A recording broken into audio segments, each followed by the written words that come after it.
परब्रह्मणे नमः। विकाराद्यनवच्छिन्नानन्तचिन्मात्रमूर्तये स्वानुभूत्येकमानाय नमः शान्ताय तेजसे। शिवं शान्तमद्वैतं हि यदुक्तं सर्वशास्त्रेषु तद्रूपं मद्गुरुवरं श्रीशान्तानन्दमहं वै। शङ्करं शङ्कराचार्यं केशवं बादरायणं सूत्रभाष्यकृतौ वन्दे भगवन्तौ पुनः पुनः। सर्वोपनिषदां तत्त्वं संगृह्य स्वमनीषया येनोक्तं देशभाषायां वन्दे तं निजगुणेश्वरम्। श्रीमज्जगद्गुरो शिवानन्दादारम्भां श्रीमत्पूर्णानन्दमध्यमां श्रीमदस्मद्गुरुपर्यन्तां वन्दे गुरुपरम्पराम्। ಪ್ರಾತಸ್ಮರಣೀಯರಾದ ಆರಾಧ್ಯ ಗುರುದೇವರ ಪವಿತ್ರವಾದ ಚರಣಾರವಿಂದಗಳಲ್ಲಿ ದಂಡವತ್ ಪ್ರಣಾಮಗಳನ್ನು ಸಮರ್ಪಣ ಮಾಡಿ, ಅವರಿವರೆನ್ನದೆ ನಿಜವರಿತು ನಿಜದಲ್ಲಿ ಬೆರೆತ ಪರಮ ತತ್ವಜ್ಞಾನಿಗಳೆಲ್ಲರ ಪವಿತ್ರವಾದ ಚರಣಾರವಿಂದಗಳಲ್ಲಿ ದಂಡವತ್ ಪ್ರಣಾಮಗಳನ್ನು ಸಮರ್ಪಣ ಮಾಡಿ, ಶಿವಾವತಾರಿಗಳು, ಜಗದ್ವಂದ್ಯರು, ಜಗದ್ಗುರುಗಳು, ಪರಮ ಪೂಜ್ಯರವಾದ ಸದ್ಗುರು ಶ್ರೀ ಸಿದ್ಧಾರೂಢಪ್ಪಂಗಳವರ ಚರಣಾರವಿಂದಗಳಲ್ಲಿಯೂ, ಹಾಗೆಯೇ ಶ್ರೀ ಶಿವಾನಂದಪ್ಪಂಗಳವರ ಚರಣಾರವಿಂದಗಳಲ್ಲಿಯೂ, ಮಹಾಮೌನ ಯೋಗಿ ಶ್ರೀ ಸದ್ಗುರು ಗುರುನಾಥಾರೂಢಪ್ಪಂಗಳವರ ಚರಣಾರವಿಂದಗಳಲ್ಲಿಯೂ ಕೂಡ ಅನಂತ ನಮಸ್ಕಾರಗಳನ್ನು ಸಮರ್ಪಣ ಮಾಡಿ, ಉಪಸ್ಥಿತ ತಮ್ಮೆಲ್ಲರಲ್ಲಿಯೂ ಕೂಡ ವಂದನೆಗಳು. ಈ ವಿವೇಕ ಚಿಂತಾಮಣಿಯಲ್ಲಿ ಕೆಲವು ಅಂಕಗಳ ವಿಷಯಗಳನ್ನು ನೀವು ಓದಿದ್ರೆ ನಿಮಗೆ ಅರ್ಥ ಆಗುವ ಹಾಗಿದ್ದಾವೆ. ಅಲ್ಲಿ ಸುಮ್ಮನೆ ಸಮಯ ಹಾಳು ಮಾಡೋದು ಬೇಡ. 37ನೇ ಅಂಕಿಗೆ ಬರ್ರಿ. 37ನೇ ಅಂಕಿ ತೆಗಿ. ಅಂಕಿ 37. ಸಮಯ ವ್ಯರ್ಥ ಮಾಡೋದು ಬೇಡ, ಓದಿ. 37ನೇ ಅಂಕಿಗೆ ಬರ್ರಿ. ಆತ್ಮ ಪ್ರತಿಪಾದನೆ ಅಂತಿದೆ ನೋಡಿ ವಿಷಯ. ಆತ್ಮ ಪ್ರತಿಪಾದನೆ. ಮತವಾದಿಗಳು ಒಬ್ಬ ಆತ್ಮ. ಮತವಾದಿಗಳು ಆತ್ಮನನ್ನು ಕುರಿತು ಅನೇಕ ವಿಧವಾಗಿ ಹೇಳಿಕೊಂಡು ಬಂದಿದ್ದಾರೆ. ಇದಕ್ಕೆ ಪ್ರಾಸ್ತಾವಿಕವಾಗಿ ಒಂದೆರಡು ಮಾತುಗಳನ್ನು ಹೇಳ್ತೇನೆ, ಆಮೇಲೆ ಓದೋಣ. ಏನಂತಾರೆ ನಮಗೆ ಬ್ರಹ್ಮಸೂತ್ರ ನಾಮಕ ಗ್ರಂಥದಲ್ಲಿ ಪೂರ್ವ ಪಕ್ಷಿ ಅಥಾತೋ ಬ್ರಹ್ಮ ಜಿಜ್ಞಾಸ ಅನ್ನುವುದು ಅಲ್ಲಿ ಪ್ರಥಮ ಸೂತ್ರ. ಅತಃ ಬ್ರಹ್ಮ ಜಿಜ್ಞಾಸ.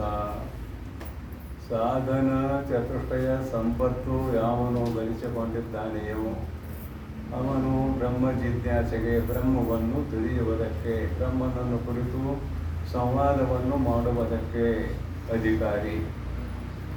ಒಂದು ವೇಳೆ ಸಾಧನ ಚತುಷ್ಟಯ ರೂಪ ಸಂಪತ್ತು ಇಲ್ಲದೆ ಹೋದರೂ ಕೂಡ ಕೇಳಲಿಕ್ಕೆ ಅಡ್ಡಿ ಇಲ್ಲ. ಆದರೆ ಮೋಕ್ಷ ರೂಪ ಫಲ ಮಾತ್ರ ಸಿಗುವುದಿಲ್ಲ, ಸಂಸ್ಕಾರ ಆಗ್ತದೆ ಅಷ್ಟೇ.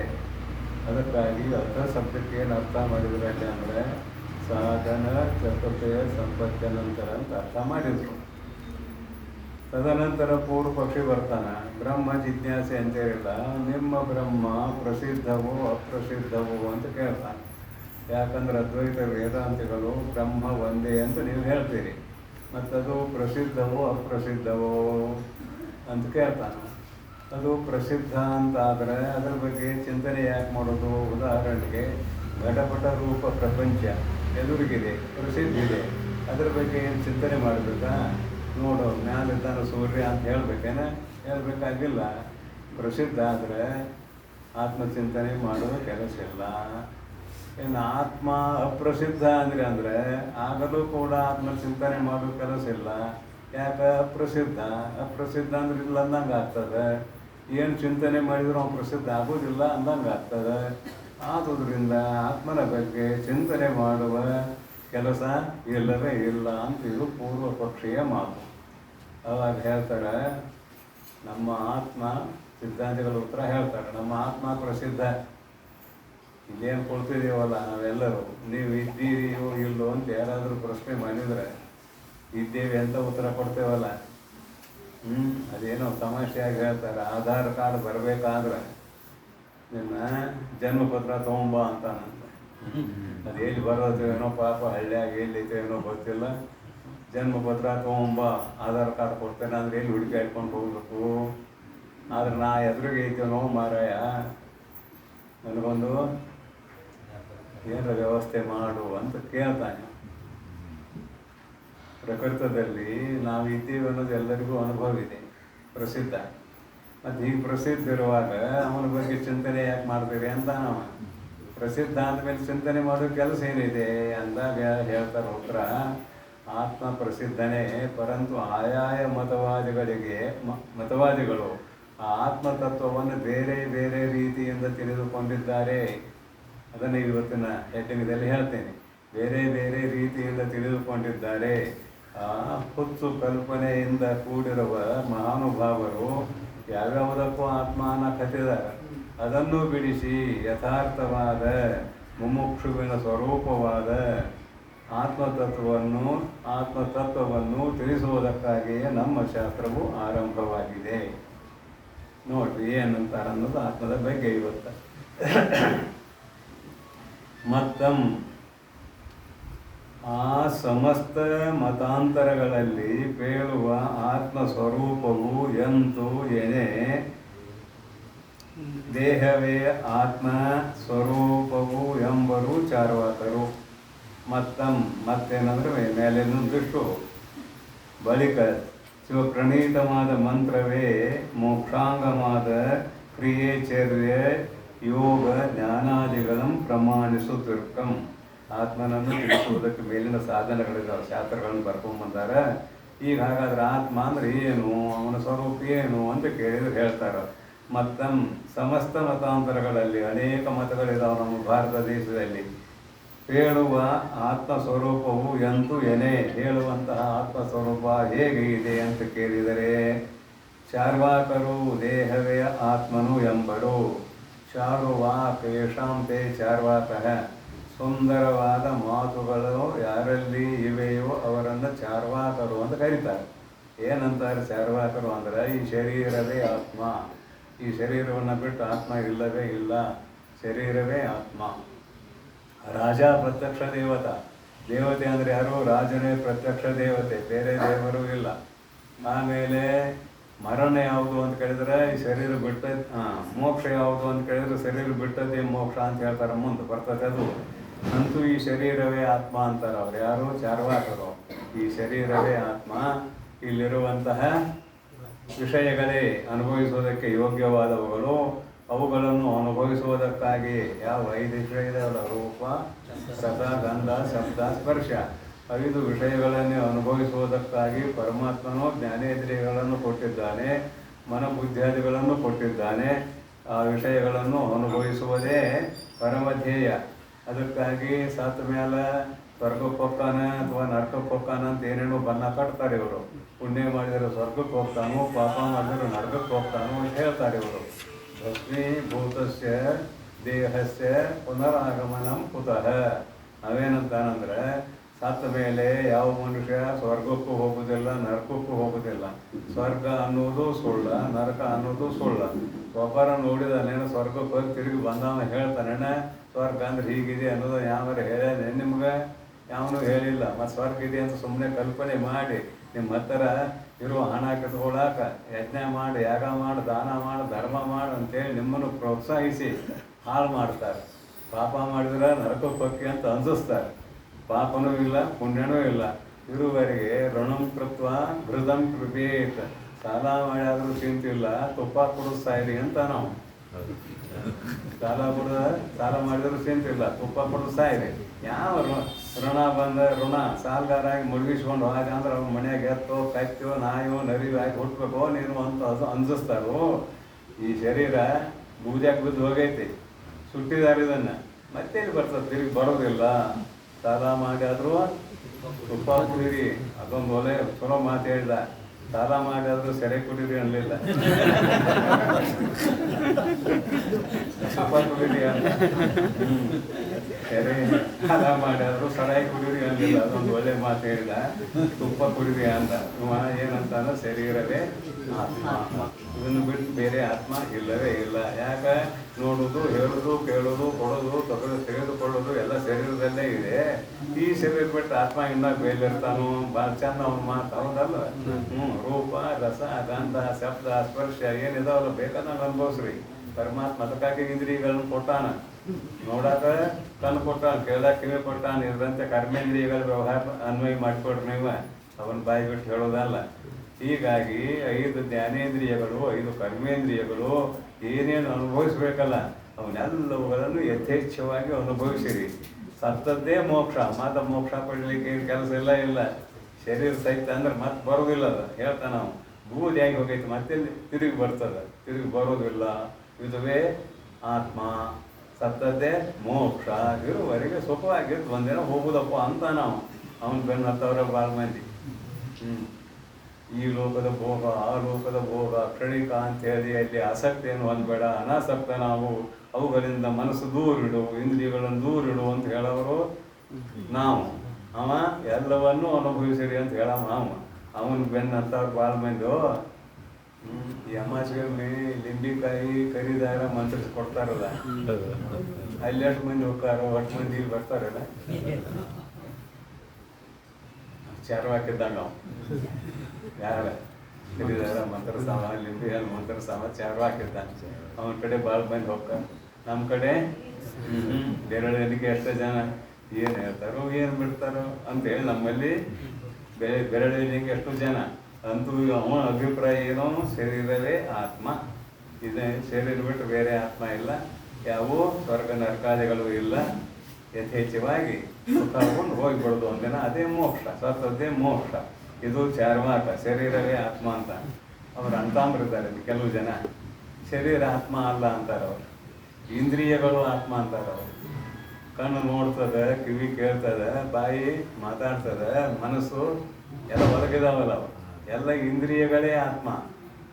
ಏನು ಹೇಳ್ತಾನೆ ನೀವು? ಹುತ್ತ ಶರೀರ ಆತ್ಮ ಅಲ್ಲ. ಕಣ್ಣು ನೋಡ್ತಿದ್ರೆ ಏನು ಮಾಡ್ತತಿ ಶರೀರ, ಕೈ ಕೆಲಸ ಮಾಡ್ತಿದ್ರೆ ಏನು ಮಾಡ್ತತಿ ಶರೀರ, ಕಾಲು ಅಡ್ಡಾಡದೆ ಹೋದ್ರೆ ಶರೀರ ಏನು ಮಾಡ್ತತಿ? ಅವ್ರು ಅಂತಂಬ್ರಿ ಇವರು ಚಾರ್ವಾಕಿ ಏಕದೇಶಿಗಳು ಅಂತ ಕರಿತೇವೆ ಇವ್ರನ್ನ. ಇಲ್ಲಿ ಇಂದ್ರಿಯಗಳೇ ಆತ್ಮ ಅಂತ ಅವ್ನು ಹೇಳ್ತಾನೆ. 2 ಮಾತು ಅವಾಗ ಮಾತಾಡಿದ್ರೆ ನಿಮಗೂ ತಿಳಿತದೆ. ಇಂದ್ರಿಯಗಳೇ ಆತ್ಮ, ಆತ್ಮನೆಂಬರು. ಚಾರ್ವಾಕ ಏಕದೇಶಗಳು, ಚಾರ್ವಾಕೈಕ ದೇಶಗಳು. ಪ್ರಾಣವೇ ಆತ್ಮನೆಂಬರು ಹಿರಣ್ಯ ಗರ್ಭರು. ಏನು ಕೆಲವು ಜನರೊಬ್ಬರು ಹಿರಣ್ಯ ಗರ್ಭೋಪಾಸಕರು ಅವ್ರೇನಂತಾರು, ನಿಮ್ಮ ಇಂದ್ರಿಯಗಳೇ ಆತ್ಮ ಅಂತಿರಲ್ಲ, ಜಾಗೃತ ಅವಸ್ಥೆಯಲ್ಲಿ ಎಲ್ಲ ಇಂದ್ರಿಯಗಳ ವ್ಯವಹಾರ ಇದೆ, ಆತ್ಮ ಅಂತ ಒಪ್ಪೋಣ ನಿಮ್ಮ ಅಭಿಪ್ರಾಯದಲ್ಲಿ.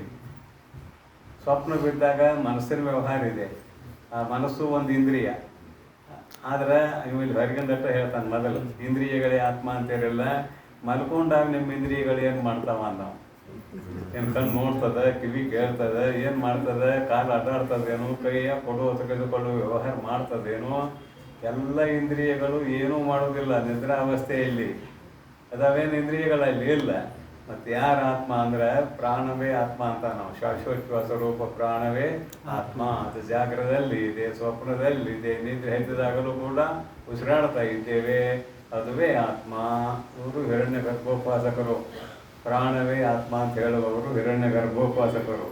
ಆತ್ಮನೆಂಬರು ಯಾವುದು? ಪ್ರಾಣವೇ ಆತ್ಮನೆಂಬರು ಹಿರಣ್ಯ ಗರ್ಭೋಪಾಸಕರು. ಒಬ್ಬೊಬ್ರದ್ದು ಹೇಳಕತ್ತಾರ ಆತ್ಮ ಎಷ್ಟು ಮಂದಿ ಹೆಂಗೆ ಹೇಳಿದಾರ ಅಂತ ಹೇಳಕತ್ತಾರ ಇಲ್ಲಿ. ದೇಹಾದಿ ವಿಲಕ್ಷಣನಾದ ಆತ್ಮನು ದೇಹ ಪರಿಮಿತನಾಗಿ ಮಧ್ಯಮ ಪರಿಮಾಣದಿಂ ಸಂಕೋಚ ವಿಕಾಸ ಧರ್ಮದ್ವಯ ಯುಕ್ತನೆಂಬರು ಜೈನರು. ಏನು ಜೈನರು ಬರ್ತಾರೆ, ಅವ್ರೇನಂತಾರ ಅಂದ್ರೆ ನಿನ್ನ ಪ್ರಾಣ ಆತ್ಮ ಅಲ್ಲ ಅಂತಾರ ಅವರು. ಯಾಕಂದ್ರೆ ಕಳ್ಳ ಬಂದ ಮನೆ ಕನ್ನ ಪರಪ್ ಮಾಡ್ಕೊಂಡು ಹೋಗುವಾಗ ಶರೀರದ ಮೇಲಿರುವ ಆಭರಣಗಳನ್ನು ಬಿಚ್ಚಿಕೊಂಡು ಹೋಗುವಾಗ ನಿನ್ನ ಪ್ರಾಣ ಹೆಸರಿದ್ರೆ ಕಳ್ಳನ್ನು ಹಿಡಿಬೇಕಾಗಿತ್ತು. ಕಳ್ಳನ್ನ ಹಿಡಿಯುವ ತಾಕತ್ತಿಲ್ಲ ಅದಕ್ಕಲ್ಲ. ಪ್ರಾಣಕ್ಕೆ ಚೈತನ್ಯ ಇಲ್ಲ, ಅದು ಚೇತನ ಸ್ವರೂಪ ಅಲ್ಲ. ಅದೇ ಹಂಗೆ ಆತ್ಮ ಆಗ್ತದ ಅಂತ ಅವನು ಹೊಡೆದು ಹಾಕಿ ಇವೇನಂತಾನಂತ ಕೇಳಿದ್ರೆ ಸಂಕೋಚ ಮಧ್ಯೆ ದೇಹ ಪರಿಮಿತನಾಗಿ ಶರೀರ ಎಷ್ಟು ದೊಡ್ಡದತ್ತಲ್ಲ ಅಷ್ಟು ದೊಡ್ಡದಾವಿದಾನಂತ ಆತ್ಮ. ಈ ಶರೀರ ಎರಡು ದೊಡ್ಡದತಿ ಅಷ್ಟು ದೊಡ್ಡ ಅಂಗ. ಆಮೇಲೆ ಸಂಕೋಚ ವಿಕಾಸ ಉಳ್ಳೋದು ಸ್ವಭಾವ ಇದೆ ಅವನಿಗೆ. ಅಂದ್ರೆ ಸಂಕೋಚ ಅಂದ್ರೆ ಮಡಿಸೋದು, ವಿಕಾಸ ಅಂದ್ರೆ ಅಗಲಾಗೋದು. ಇಲ್ಲಿ ಮನುಷ್ಯನ ಶರೀರದಲ್ಲಿ ಹೊಕ್ಕಾಗ ಮನುಷ್ಯನ ಶರೀರದಷ್ಟಿರ್ತಾನೆ, ಇರುವಿ ಶರೀರದಲ್ಲಿ ಹೊಕ್ಕಾಗ ಇರುವಿ ಶರೀರದಷ್ಟಿರ್ತಾನೆ, ಆನೆ ಶರೀರದಾಗ ಹೊಕ್ಕಾಗ ಆನೆಯ ಶರೀರದಷ್ಟು ಅಕ್ಕಾನ. ತಿಮ್ಮಿಂಗಲ ಅಂತ ಇನ್ನೊಂದಿದೆ, ಆನೆ ಅದರ ಮುಂದೆ ಇಟ ಕಾಣ್ತತಿ. ಆ ತಿಮ್ಮಿಂಗಲ ಶರೀರದಾಗ ಹೊಕ್ಕಾಗ ಅದು ಅಷ್ಟು ದೊಡ್ಡ ಅಕ್ಕಾನ ಆತ್ಮ. ಏನ ಆಕುಂಚನ ವಿಕಾಸನ ಆಗುವ ಸ್ವಭಾವ ಇದೆ. ದೇಹ ಎಷ್ಟಿದೆ ಅಷ್ಟು ಇರುವವನೇ ಆತ್ಮ ಅಂತಿವ. ಮಧ್ಯಮ ಪರಿಮಾಣದಿಂದ ಇವು ಪೂರ್ಣನೂ ಅನ್ನೋದಿಲ್ಲ. ಮಧ್ಯಮ ಪರಿಮಾಣದಿಂದ ಸಂಕೋಚ ವಿಕಾಸ ಧರ್ಮಯುಕ್ತನೆಂಬರು ಜೈನರು. ಇವರು ಜೈನ ಸಿದ್ಧಾಂತವರು. ಆತ್ಮ ಶರೀರ ಅಷ್ಟಿದೆ ಅದುವೇ ಆತ್ಮ ಅಂತ ಅವು ಕರೆಯವರು. ಇನ್ನು ಅವರಿಂದ ಬುದ್ಧಿ ಆತ್ಮನೆಂಬರು ಬೌದ್ಧರು. ಹೌದಪ್ಪ, ನಿನ್ನ ಆತ್ಮ ಬುದ್ಧಿ ಇಲ್ಲದೆ ಹೋದ್ರೆ ಏನು ಕೆಲಸ ಮಾಡ್ತಿಲ್ಲ. ನಿಜವಾಗಿ ಬುದ್ಧಿ ಆತ್ಮ ಸರ್ವ ವ್ಯವಹಾರದಲ್ಲಿ ನಿಶ್ಚಯ ಮಾಡೋದು ಯಾವುದಂದ್ರೆ ಬುದ್ಧಿ. ಬುದ್ಧಿ ನಿಶ್ಚಯ ಮಾಡ್ತದೆ. ಬುದ್ಧಿಯೇ ಆತ್ಮ ಅನ್ನಬೇಕಲ್ಲದೆ ನೀನು ಹೇಳಿದಂತೆ ದೇಹ ಪರಿಮಾಣಗತ ಆತ್ಮ ಇದ್ದಾನೆ ಅನ್ನೋದು ಯೋಗ್ಯ ಅಲ್ಲ ಅಂತ ಅವನು ಇವರು ತೋರ್ತಾರೆ.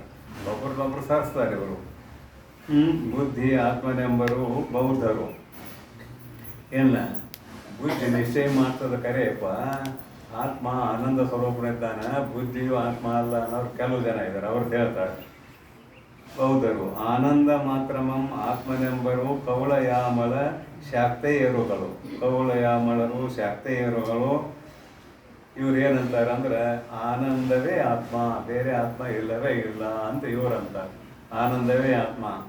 ಏನಾರ ಆಗಲಿ, ಯಾವುದೇ ಪ್ರಕಾರದಿಂದಾಗಲಿ ಆನಂದವನ್ನು ಅನುಭವಿಸುವುದೇ ಆತ್ಮ ಅಂತ ಇವರ ಅಭಿಪ್ರಾಯ, ಮತ್ತೇನಿಲ್ಲ. ಆನಂದ ಮಾತ್ರ ಆತ್ಮನು ಎಂಬರು ಕೌಳಯಾಮಲ ಶಾಕ್ತೇಯರುಗಳು. ಆತ್ಮನು ನಾಡಿ ಮಧ್ಯಗತನಾಗಿ ಅನುಪರಿಮಾಣನೆಂಬರು ಪಾಂಚರಾತ್ರರು. ಪಾಂಚರಾತ್ರರು ಅಂತ ಒಂದು ಮತ ಆತ. ಆತ್ಮ ಹೇಗಿದಾನಂದ್ರೆ ಎಲ್ಲ ನಾಡಿಗಳಲ್ಲಿ ಮಧ್ಯಗತ ಇದ್ದಾನ. ನಾಡಿ ಮಧ್ಯಗತ ಪರಿಮಾಣನೆಂಬರು ಅತಿ ಸೂಕ್ಷ್ಮ. ಯಾಕಂತ ಕೇಳಿದ್ರೆ ನೀವು ಹೇಳಿದಂಗೆ ಬುದ್ಧಿ ಆತ್ಮ ಅಲ್ಲ, ಪ್ರಾಣವೇ ಆತ್ಮ ಅಲ್ಲ. ಅವ ಶರೀರ ಬಿಟ್ಟು ಆತ್ಮ ಹೋಗುವಾಗ ಯಾರ ಕಣ್ಣಿಗೂ ಕಾಣುವುದಿಲ್ಲ. ಆದುದರಿಂದ ಅವನು ಸೂಕ್ಷ್ಮ ಪರಿಮಾಣ. ಅನುಪರಿಮಾಣ ಅಂದ್ರೆ ಭಾಳ ಸೂಕ್ಷ್ಮ. ಮೊದಲು ಹೇಳಿದ್ದೇನೆ, ಅನುಪರಿಮಾಣ ಅಂದರೆ ತಿಳಿಯುವ ಭಾಷೆಯಲ್ಲಿ. ಮೊದಲೆಲ್ಲ ಹಂಚಿನ ಮಣಿ ಇತ್ತು, ಇದೆಲ್ಲ RCC ಮಣಿಗಳು ಹೆಚ್ಚಿದಾವೆ. ಹಂಚಿನ ಮಣಿಗಳು ಕಡಿಮೆ. ಆ ಹಂಚಿನ ಮಣಿಯಾಗ ಕಿಂಡಿರ್ತಿದ್ವು. ಸೂರ್ಯನು 12 ಗಂಟೆಗೆ ಬಂದಾನ ತಿಟ್ಕೊಳ್ಳೋದು. ಆ ಕಿಂಡ್ಯಾಗ ಬೆಳಕು ಬೆತ್ತಂದ್ರೆ ಪ್ರತಿಯೊಂದು ಕಿಂಡಿಯಲ್ಲಿ ಗುಂಡುಗನ ಇರ್ತಿದ್ವು. ಆ ಕಿಂಡಿ ಮ್ಯಾಲ ಚೌಕಾರ ಇರಲಿ ಹೆಂಗಾರ ಇರಲಿ, ಆ ಸೂರ್ಯನ ನೆರಳು ಹೆಂಗಿರ್ತಿತ್ತು, ಬೆಳಕಾದ್ರೆ ಕಿಂಡಿಯಾಗೆ ಇರ್ತಿತ್ತು ಸೂರ್ಯ. ಕಿಟಕಿಯಾಗ ಸೂರ್ಯನ ಕಿರಣ ಬಿದ್ದಾಗ ಅಲ್ಲಿ ಧೂಳಿನ ಕಣ ಅಡ್ಡಾಡ್ತಾವ. ಧೂಳಿನ ಕಣ ಅದು ಇಲ್ಲಿ ಬೈಲ ಕಾಣುವುದಿಲ್ಲ. ಅವು ಸೂರ್ಯನ ಕಿರಣ ಕಿಂಡಿ ಆಗಿರಬೇಕು. ಅದರಾಗ ಹಾರಾಡುವ ಧೂಳಿನ ಕಣ ಕಾಣ್ತಾವ. ಅದರಾಗ ಯಾವ್ದು ಅತಿ ಸೂಕ್ಷ್ಮ ಧೂಳಿನ ಕಣ ಇದೆಯಲ್ಲ, ಅದು ಅನುಪರಿಮಾಣ ಅಂತ ಕರೆದ ನಾವು ತಿಳಿಸಾಕಷ್ಟೆ.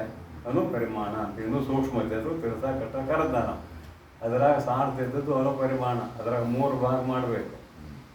ಅದು ತ್ರಣುಕಾಂತ ನಾವು ಕಣ್ಣು ಕಾಣ್ತದ ತ್ರಣುಕಾಂತ ನಾವು. ಅದರಾಗ 6 ಭಾಗ ಮಾಡಿದಾಗ 1 ಭಾಗ ಎಷ್ಟಿದೆಯೋ ಅದು ಅನುಪರಿಮಾಣ ಅಂತ. ಅಂದ್ರೆ ಇಲ್ಲಿ ಅಭಿಪ್ರಾಯ, ಆತ್ಮ ಭಾಳ ಸೂಕ್ಷ್ಮ ಇದ್ದಾನೆ, ನಾಡಿ ಮಧ್ಯಗತದಲ್ಲಿ ಸಂಚಾರ ಮಾಡ್ತಾನೆ. ಎಲ್ಲ ನಾಡಿಗಳು ಜಾಗೃತ ಆಗಿರ್ತಾವೆ.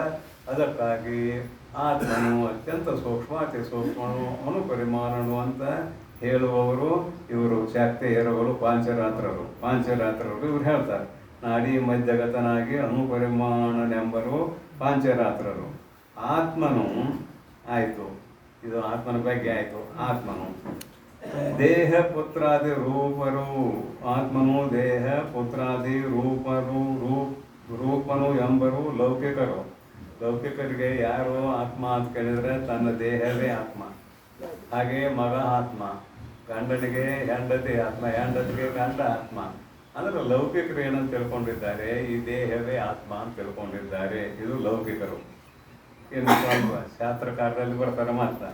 ಆತ್ಮನು ಸ್ವತಃ ಪ್ರಮಾಣ ಜ್ಞಾನ ಸಮೇತರೆಂಬರು ಮೀಮಾಂಸಕ ಭೇದಮಾದ ಭಾಟ್ಟ ಪ್ರಭಾಕರಗಳು. ಮೀಮಾಂಸಾ ಶಾಸ್ತ್ರ ನಮ್ಮ ಪೂರ್ವಜರು ಅವರು ಮೀಮಾಂಸಕರು. ಅವರಿಗೆ ಏನು ಆತ್ಮ ಅಂತಾರೆ ಅಂದರೆ ತನ್ನ ಜ್ಞಾನ ತನಗಿದೆ, ಸ್ವತಃ ಜ್ಞಾನ, ಸ್ವತಃ ಜ್ಞಾನ ಸಹಿತ ಅಂತಾರೆ ಅವರು.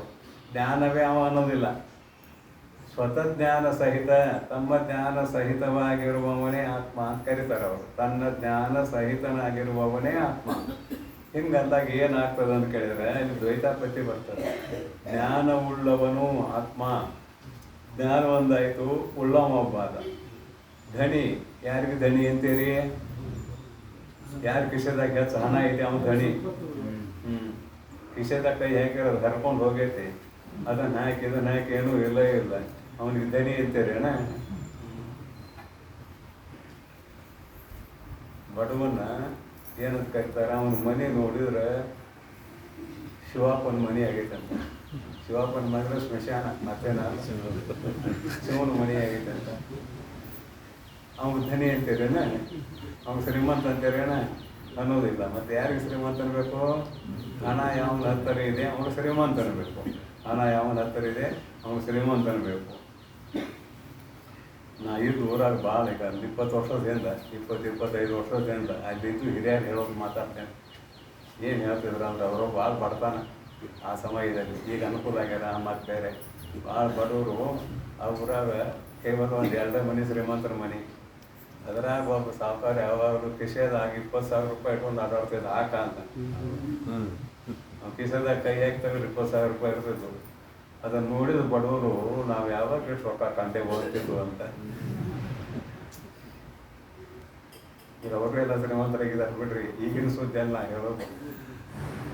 ಧಣಿ ಅಂತ ಯಾರಿಗೆ ಅನ್ಬೇಕು ಅಂದ್ರೆ ಯಾವಾಗಲೂ ಜೇಬಿನಲ್ಲಿ ಹಣ ಇರಬೇಕು, ಧಣಿ. ಹಾಗೆ ಇವರು ಸ್ವತಃ ಜ್ಞಾನ ಸಹಿತ ಆತ್ಮನೆಂಬರು ಅಂತಾರಲ್ಲ.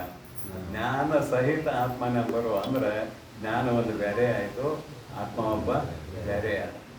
ದ್ವೈತಾಪತ್ತಿ ಬರ್ತದೆ ಇಲ್ಲಿ. ಅವರು ದ್ವೈತಿಗಳೇ, ಅದ್ವೈತಿಗಳಂತೂ ಅಲ್ಲ ಅವರು ದ್ವೈತಿಗಳೇ. ಇವರು ಮೀಮಾಂಸಕರು. ಅವರು 2 ಭಾಗ ಆಗಿದೆ, ಭಾಟ ಪ್ರಭಾಕರರು ಅಂತ. ಭಾಟ ನಾವ ಗುರು, ಪ್ರಭಾಕರ ನಾವ ಶಿಷ್ಯ. ಆದ್ರವ ಅವ್ನು ಭಾಳ ಜಾನ ಇದ್ದ ಶಿಷ್ಯ. ಅದೆಲ್ಲ ಹಿಂಗೆ ಸಂಸ್ಕೃತ ಶಬ್ದ ಇದಾವೆ, ತಿಳಿಲಿ ಬಿಡ್ಲಿ ಅದು ಮಾತು ಹೇಳಿಬಿಡ್ತೇವೆ. ತತ್ರಾಪಿ ನೋಕ್ತಂ ಅತ್ರಾತು ನೋಕ್ತಂ ಅಂತ ಒಂದು ವಾಕ್ಯ. ತತ್ರಾಪಿ ನ ಉಕ್ತಂ ಅತ್ರಾತು ನ ಉಕ್ತಂ. ಅದೊಂದು ವಿಷಯ ಹೇಳಕೊಂಡಿದ್ರು. ಅವರು ಪಾಠ ಮಾಡಕತ್ತಿದ್ರು ಗುರುಗಳು. ಶಿಷ್ಯರು ಎದುರ್ಬೇಕು ಅಂತ ಕೇಳ್ತಿದ್ರು. ಗುರುಗಳಿಗೆ ಏನು ಹೊಳಿಲೇ ಇರೋದ ಅರ್ಥ. ಅಲ್ಲಿ ಕೂಡ ಹೇಳಿಲ್ಲ ತತ್ರಾಪಿ ನ ಉಕ್ತಂ ಅತ್ರಾತು ತು, ಇಲ್ಲಿಯೂ ಕೂಡ ಹೇಳಿಲ್ಲ. ಇದು ಶಬ್ದ ಅರ್ಥ. ಅಲ್ಲಿಯೂ ಹೇಳಿಲ್ಲ, ಇಲ್ಲಿಯೂ ಹೇಳಿಲ್ಲ ಅಂತ ತಲೆಯಾಗ ಹುಳ ಬಿದ್ದು ಇವರಿಗೆ ಪಾಠ ಮಾಡಕ್ಕೆ ಹೋಗ್ತಿದ್ರು ಗುರುಗಳು. ಅದಕ್ಕೆ ಕೊನೆಗೆ ಬಗೆ ಹೇರಿಲಿಲ್ಲ. ಶಿಷ್ಯರನ್ನು ಕುರಿತು ಕೇಳ್ತಾರೆ, ಏನ್ರು ಹುಡುಗರು ಯಾಕೋ ಇದು ಅರ್ಥ ಆಗಬಾರ್ದು, ತತ್ರಾಪಿ ನೋಕ್ತಮ್ ಅತ್ರಾತು ನೋಕ್ತಮ್ ಅಂತಿದೆ, ಏನು ಹೇಳ್ಬೇಕು ಅನ್ನೋದು ಅರ್ಥ ಆಗ್ತಾ ಇಲ್ಲ. ಅದ್ರಾಗ ಪ್ರಭಾಕರನ್ನ ಒಬ್ಬ ಜಾನಿದ್ದ. ಗುರುಗಳೇ, ಅಲ್ಲಿ ಅಪಿ ಅನ್ನುವ ಶಬ್ದದಿಂದ ಯಾವುದನ್ನು ಹೇಳಿದ್ದಾರೆಯೋ ಇಲ್ಲಿ ತು ಅನ್ನುವ ಶಬ್ದದಿಂದ ಅದನ್ನೇ ಹೇಳಿದ್ದಾರೆ ಅಂದ. ಆವಾಗ ಗುರುಗಳಂದ್ರು, ನೀನೇ ಬೇರೆ ಬರೋದು ಬಿಡ ಅಂತ. ಸೂತ್ರಗಳಿಗೆ ಅರ್ಥ ಬರಿ ಅಂದ್ರೆ ಅವ್ರ ಸೂತ್ರ, ಮೀಮಾಂಸಕರ ಸೂತ್ರ ಇದಾವೆ. ಸೂತ್ರಗಳಿಗೆ ನೀ ಅರ್ಥ ಬರಿ, ನಿನ್ನದೇ ಒಂದು ಸಿದ್ಧಾಂತ ಆಗಲಿ ಅಂದ್ರಂತ. ಅದಕ್ಕೆ ಅವ ಪ್ರಭಾಕರ. ಭಾಟ ಅಂದ್ರೆ 3 ಗುರು, ಗುರುವಿನ ಶಿಷ್ಯ ಪ್ರಭಾಕರ. ಆ ಪ್ರಭಾಕರಂದೇ ಒಂದು ಶಾಸ್ತ್ರ ತಯಾರಾಯ್ತು, ವಿಭಾಗ ಆಗೈತೆ ಮೀಮಾಂಸಕ ಶಾಸ್ತ್ರದಲ್ಲಿ. ಏನಾಯ್ತು ಮೊಬೈಲ್ ರಿಂಗ್ ಆಯ್ತಾ? ಅದು ಆದ್ರಲ್ಲ, ಮತ್ತೆ ಅದು ಹೇಳಕತ್ತಿ. ಮೊಬೈಲ್ ರಿಂಗ್ ಆಯ್ತು, ಅದು ಆದ್ರಿ ಹತ್ರಾಪಿನ ಹೋಗ್ತಾನೆ. ಹತ್ರಾಪಿನ ಹೋಗ್ತಾಮ ಅಂತ ಹೇಳಕತ್ತಿದ್ನೆಲ್ಲ. ತತ್ರಾಪಿನ ಹೋಗ್ತಾಮ ಅತ್ರಾತು ಹೋಗ್ತಾಮ ಅನ್ನೋ 2 ಶಬ್ದಗಳು ಸಂಸ್ಕೃತ ಶಬ್ದ ಅದಲ್ಲ. ತಿಳಿಲಿ ಬಿಡ್ಲಿ, ಸುಮ್ಮನೆ ಅವ್ನು ಭಾಳ ಜಾನ ಇದ್ದ ಅಂತ ಅಲ್ಲಿ ಅಪಿ ಶಬ್ದದಿಂದ ಹೇಳಿದ್ದಾರೆ. ಇಲ್ಲಿ ತು ಅನ್ನುವ ಶಬ್ದದಿಂದ ಅದೇ ವಿಷಯವನ್ನು ಹೇಳ್ತಾ ಇದ್ದಾರೆ ಗುರುಗಳೇ, ಬೇರೆ ವಿಷಯ ಏನೋ ಅಲ್ಲ ಅಂದಾಗ ಭಾಳ ಸಂತೋಷ ಆಯ್ತು ಅಂತ ಗುರುಗಳಿಗೆ. ಯಪ್ಪ, ನಿಂದೊಂದು ದಾರಿನ ಆಗಲಿ, ನೀ ಶಾಸ್ತ್ರ ವ್ಯಾಖ್ಯಾನ ಮಾಡುವ ಅಂದ್ರೆ ಅವರು ಸೂತ್ರಗಳಿಗೆ ವ್ಯಾಖ್ಯಾನ ಬರ್ದ ಅಂತ ಅಭಿಪ್ರಾಯ. ಅಂತೂ ಇವರು ಏನಪ್ಪ ಅಂದ್ರೆ ಜ್ಞಾನ ಸಹಿತ, ಸ್ವತಃ ಜ್ಞಾನ ಸಹಿತ ಆತ್ಮನೆಂಬರು. ಜ್ಞಾನ ಸಹಿತ ಅನ್ನಕ್ಕೆ ಬರೋದಿಲ್ಲ ನಮಗೆ ಅದ್ವೈತ ವೇದಾಂತಿಗಳಿಗೆ. ಜ್ಞಾನವೇ ಬ್ರಹ್ಮ, ಬ್ರಹ್ಮವೇ ಜ್ಞಾನ, ಜ್ಞಾನ ಸಹಿತ ಅನ್ನಕ್ಕೆ ಬರೋದಿಲ್ಲ. ಅದು ಶ್ರುತಿ ಪ್ರಮಾಣಕ್ಕೆ ನಮಗೆ ಸತ್ಯಂ ಬ್ರಹ್ಮ, ಜ್ಞಾನಂ ಬ್ರಹ್ಮ, ಅನಂತಂ ಬ್ರಹ್ಮ ಅನ್ನುವಲ್ಲಿ ಯಾವುದೋ ಜ್ಞಾನವೋ ಅದುವೇ ಬ್ರಹ್ಮ. ಜ್ಞಾನಕ್ಕಿಂತಲೂ ಅವನು ಭಿನ್ನನಲ್ಲ ಅಂತ ಇವ್ರು ಹೆಂಗೆ ಹೇಳ್ತಾರೆ. ಇನ್ನೊಬ್ರು ಏನಂತಾರೆ ನೋಡೋಣ. ಆತ್ಮನು ಗಗನದಂತೆ ಮಹತ್ ಪರಿಮಾಣನಾಗಿ ಪಾಷಾಣದಂತೆ ಜಡರೂಪನಾದೊಡಂ ಮನಸ್ಸಂಯೋಗದಿಂ ಚಿದ್ಧರ್ಮಯುಕ್ತನೆಂಬರು ನೈಯಾಯಿಕರು. ನೈಯಾಯಿಕರು ಇರ್ತಾರೆ, ಪ್ರಾಚೀನ ನೈಯಾಯಿಕರು, ನವೀನ ನೈಯಾಯಿಕರು ಅಂತ. ಅವರಿಗೆ ವೈಶೇಷಿಕರು, ನೈಯಾಯಿಕರು ಅಂತ 2 ಹೆಸರು ಕೊಟ್ಟಿದ್ದಾರೆ. ಇವರೇನಂತಾರೆ, ಆತ್ಮ ಮಹತ್ ಪರಿಮಾಣ, ದೊಡ್ಡ ಪರಿಮಾಣ. ಅಣೋರಣೀಯಾನ್ ಮಹತೋ ಮಹಿಯಾನ್ ಅನ್ನುವಂತೆ ಅವನು ಮಹತ್ ಪರಿಮಾಣ ಆತ್ಮ. ಆದ್ರೆ ಅವನು ಹೇಗಿದ್ದಾನೆ ಅಂದರೆ ಪಾಷಾಣ ಪ್ರಾಯನಾಗಿದ್ದಾನೆ, ಕಲ್ಲಿನಂತೆ ಜಡವಾಗಿದ್ದಾನೆ. ಇದು ನೈಯಾಯಿಕರ ವ್ಯಾಖ್ಯಾನ. ಮತ್ತೇನು ವ್ಯವಹಾರ ಹೆಂಗೆ ನಡೀತೈತೆ? ಮತ್ತು ಆತ್ಮ ಕಲ್ಲಿನಂತೆ ಇದ್ರೆ ಲೋಕದ ವ್ಯವಹಾರ ಹೆಂಗೆ ನಡೀತದ ಅಂತ ಕೇಳಿದಾಗ, ಮನಸ್ಸು ಅವನೊಡನೆ ಕೂಡ್ತಂದ್ರೆ ಅವ್ನು ಚೇತನ ಆತ. ಭಾಳ ಚಂದ ಹೇಳ್ತಾನ, ನೀವು ಹ್ಞೂ ಅನ್ನುವಾಗ ಹೇಳ್ತಾನೆ. ಹೆಂಗೆ ಹೇಳ್ತಾನೆ ಅನ್ನೋದು ಹೇಳ್ತೀನಿ. ನಿದ್ರೆ ಹೆಚ್ಚಿದಾಗ ಆತ್ಮದಾನ, ನಿದ್ರೆ ಹೆಚ್ಚಿದಾಗ ಆತ್ಮದಾನ. ಆತ್ಮ ಇಲ್ಲಾಂದ್ರೆ ಎದ್ದು ಬರ್ತಿರ್ಲಿಲ್ಲ ನಾವು ಯಾರು. ಆತ್ಮದಾನ ಕರೆ. ಅಲ್ಲಿ ಏನಾರ ವ್ಯವಹಾರ ಮಾಡಿದಾನೆ ನಾವು ಅಂದ್ರೆ ಏನೂ ವ್ಯವಹಾರ ಮಾಡಿಲ್ಲ, ಏನೂ ವ್ಯವಹಾರ ಮಾಡಿಲ್ಲ. ಅವನು ವ್ಯವಹಾರ ಮಾಡಬೇಕಾದ್ರೆ ಮನಸ್ಸು ಆತ್ಮನೊಡನೆ ಕೂಡಬೇಕು. ಮನಸ್ಸು ಆತ್ಮನೊಡನೆ ಕೂಡಿದಾಗ ಚೇತನ ಸ್ವರೂಪಕ, ಚೇತನ ಸ್ವರೂಪಕ ದೃಷ್ಟಾಂತ ಕೊಟ್ಟ ನಾವು. ಮನಸ್ಸು ಅದರೊಡನೆ ಕೂಡಿದಾಗ ಚೇತನ ಸ್ವರೂಪಕ. ಈಗ ಆತ್ಮ ಅಂದರೆ ಪಾಷಾಣ ಪ್ರಾಯ. ನಿಮ್ಮ ವಿದ್ಯುತ್ ಐತೆ ನೋಡ್ರಿ, ವಿದ್ಯುತ್ ಒಂದು ಪ್ಲಸ್ ತಂತಿ, ಇನ್ನೊಂದು ಮೈನಸ್ ತಂತಿ, 2 ಇದಾವೆ. ಆ ಮೈನಸ್ ತಂತಿಯಾಗ ಏನಿಲ್ಲ ಕೆಲಸ, ಆದ್ರೆ ಪ್ಲಸ್ನಾಗ ಕೂಡಿದ್ರೆ ಕೆಲಸ ಆಗ್ತದೆ. ಬರೀ ಪ್ಲಸ್ ಐತೆ, ಬಲ್ಬ್ ಹತ್ತತೇನೆ? ಬಲ್ಬ್ ಹತ್ತೋದಿಲ್ಲ. ಮೈನಸ್ ಅಂತೂ ಬಿಟ್ಬಿಟ್ರಿ. ಅದು ಯಾವಾಗಲೂ ಭೂಮ್ಯಾಗ ಐತಿ ಮೈನಸ್. ಅರ್ಥ ಕೊಡ್ತಿರಲ್ಲ ನೀವು, ಅರ್ಥ ಅಂತ ಹೇಳಿ ಭೂಮ್ಯಾಗ ಹರಿತದ ಮೈನಸ್. ಉತ್ತರದಿಂದ ದಕ್ಷಿಣಕ್ಕೆ ನಿರಂತರವಾಗಿ ಹರಿತಾ ಇರ್ತದೆ. ಕರೆಂಟ್ ಐತಿ, ಮತ್ತೆ ಯಾರನ್ನೂ ಹಿಡ್ಕೊಂಡತ್ತೇನೆ? ಯಾರನ್ನೂ ಹಿಡ್ಕೊಂಡಿಲ್ಲ. ಆತ್ಮ ಹೆಂಗಿದ?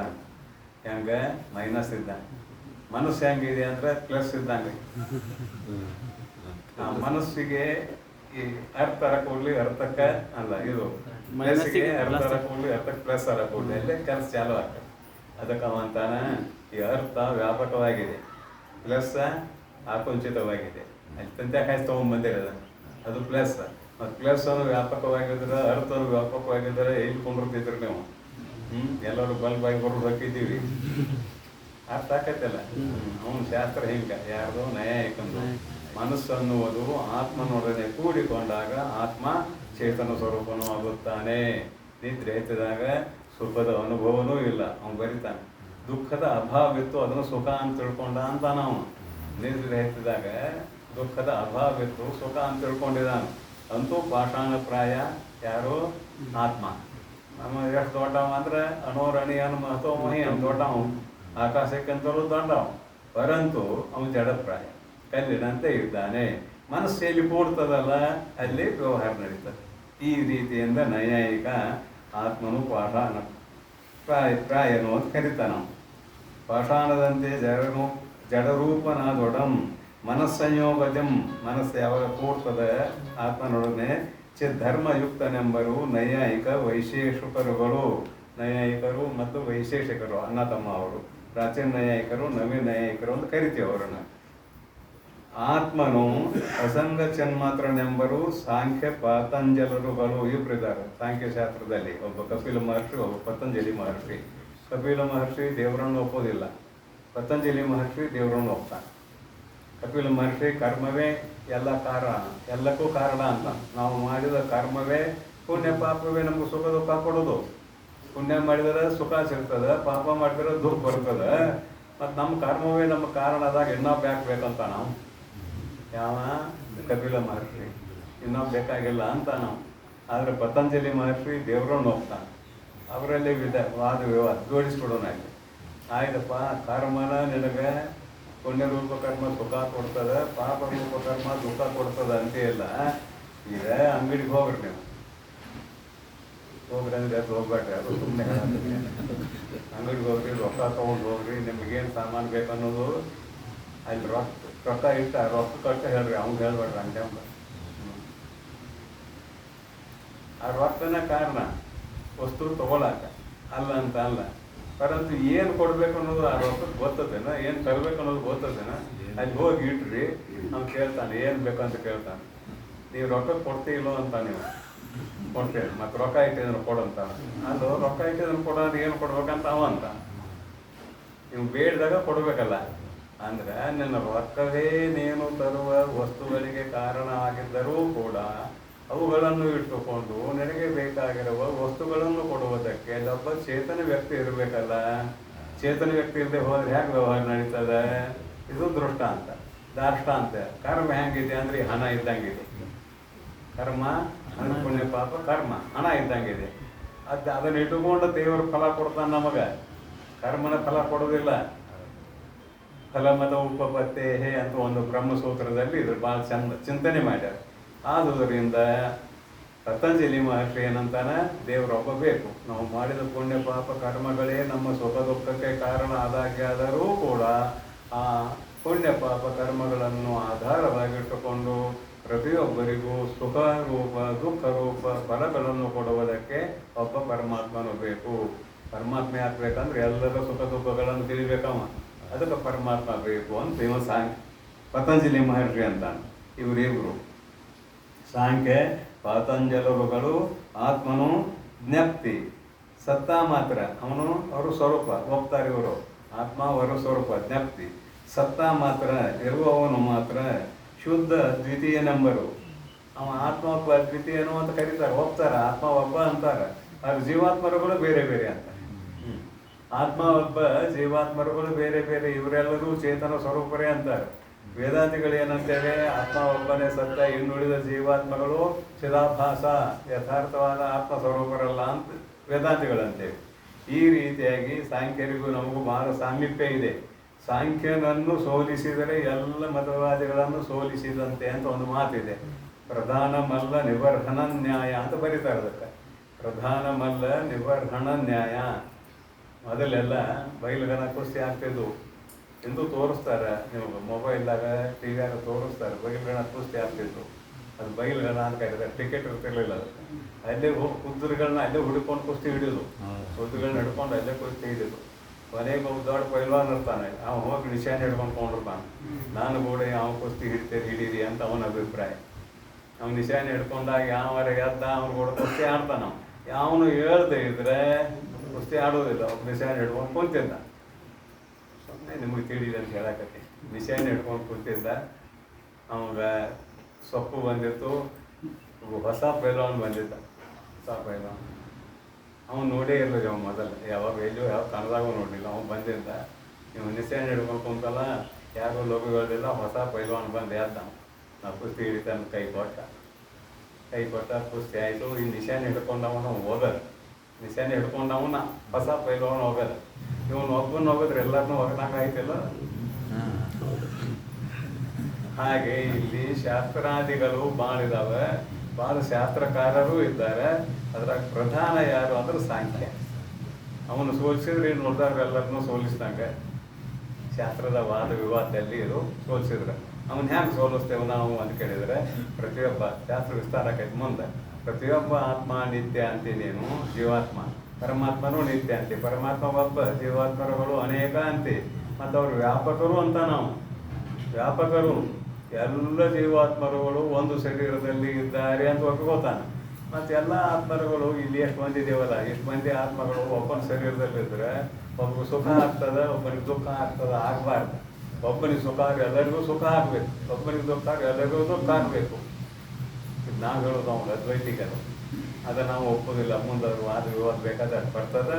ಅಂತೂ ಇಲ್ಲಿ ಅಭಿಪ್ರಾಯ ಏನಂತ ಕೇಳಿದರೆ, ಜ್ಞಾನ ಸ್ವತಃ ಜ್ಞಾನ ಸಹಿತ ಆತ್ಮನೆಂಬರು ಸಾಂಖ್ಯ ಪ್ರಭಾಕರುಗಳು. ಸಾಂಖ್ಯ ಪತಂಜಲರು, ಪ್ರಭಾಕರು ಅಲ್ಲ, ಸಾಂಖ್ಯ ಪತಂಜಲರು. ಹೀಗೆ ಅವರು ಹೇಳಿದಾಗ ಅದು ಸರಿಯಲ್ಲ ಅನ್ನೋದು ಅಭಿಪ್ರಾಯ. ಆತ್ಮನು ಜ್ಞಪ್ತಿ ಸನ್ಮಾತ್ರ ಶುದ್ಧ ಅಶುದ್ಧ ಅದ್ವಿತೀಯನೆಂಬರು. ಇದು ನಮಗೆ ಬರ್ತಾರೆ. ಈಗ ಅಸಂಗ ಚಿನ್ಮಾತ್ರನೆಂಬರು ಸಾಂಖ್ಯ ಪತಂಜಲರುಗಳು ಅಂತ ಆಗಿ ಮುಗಿತು. ಆತ್ಮನು ಜ್ಞಪ್ತಿ ಸತ್ತ ಮಾತ್ರ ಶುದ್ಧ ಅದ್ವಿತೀಯನೆಂಬರು ವೇದಾಂತಿಗಳು. ಆತ್ಮನು ಜ್ಞಪ್ತಿ ಅಂತ ಬರೀತಾರೆ ಇಲ್ಲಿ. ಆತ್ಮನು ಜ್ಞಪ್ತಿ ಮಾತ್ರ. ಜ್ಞಪ್ತಿ ಮಾತ್ರ ಅಂದ್ರೆ ಏನು? ನಿಮ್ಮ ಅನುಭವವೇ ಜ್ಞಪ್ತಿ.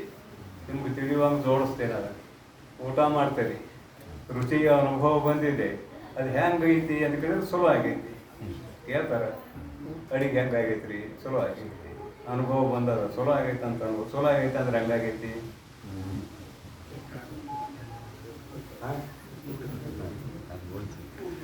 ರುಚಿ ಆಗೈತಿ. ರುಚಿ ಅಂದ್ರೆ ಹೆಂಗೆ? ಮಧುರ, ಆಮ್ಲ, ಲವಣ, ಕಟು, ಕಷಾಯ, ಭೇದಕ್ಕೆಲ್ಲ ರುಚಿ ಅಂದ್ರೆ ಹೆಂಗೆ? ಹಿಂಗೆ ಮರು ಪ್ರಶ್ನೆ ಮಾಡಿರಿ ಏನು ಹೇಳ್ತೀರಿ? ನೀನು ಸ್ವಲ್ಪ ಅದನ್ನು ಉಂಡು ನೋಡು ನಡ್ಕೋಬೋದ. ಮತ್ತೆ ಹೇಳುದು, ನೀನು ಸ್ವಲ್ಪ ಅದನ್ನು ಉಂಡು ನೋಡು ನಡ್ಕೋಬೋದ.